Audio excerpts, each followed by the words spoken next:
अस्सलाम वालेकुम नाज़रीन, ख़बरनि जो सिलसिलो जारी आहे। ख़बर शामिल कंदासीं कराची खां। मज़लूम माण्हुनि जे लाइ आवाज़ उथारणु गुनाह बणिजी वियो। पसंदि जो परणो कंदड़ जोड़े पारां प्रेस कॉन्फ्रेंस करण ते बाअसरनि पारां सहाफ़ी खे हिरासत ऐं कूड़नि केसनि में फसाइण जूं धमकियूं। कलम दड़ियुनि पारां आला अख़्तियारनि खां नोटिस जो मुतालबो। सहाफ़ी गुलशेर बारेजो पारां प्रेस कॉन्फ्रेंस।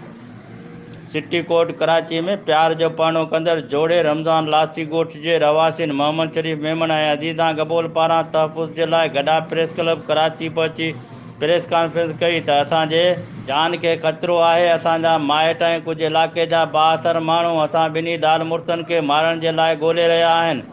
ऐं ॿिए पासे अॼु सुबुह जो बाअसर वॾेरे वाहिद मेमन ऐं सिविल ड्रेस में मुलवस पुलिस इंस्पेक्टर मुश्ताक मेमन पारां सहाफ़ी गुलशेर बारेजो खे घुराए हिरासत करण सां गॾोगॾु कूड़नि केसनि में फासाइण जूं धमकियूं ॾिनियूं त अवां प्रेमी जोड़े खे गॾा प्रेस क्लब ते प्रेस कॉन्फ्रेंस छो कराई आहे ऐं हू किथे आहिनि, उहे असांजे हवाले करियो। मज़लूमनि जो आवाज़ बणिजणु गुनाह बणिजी वियो आहे।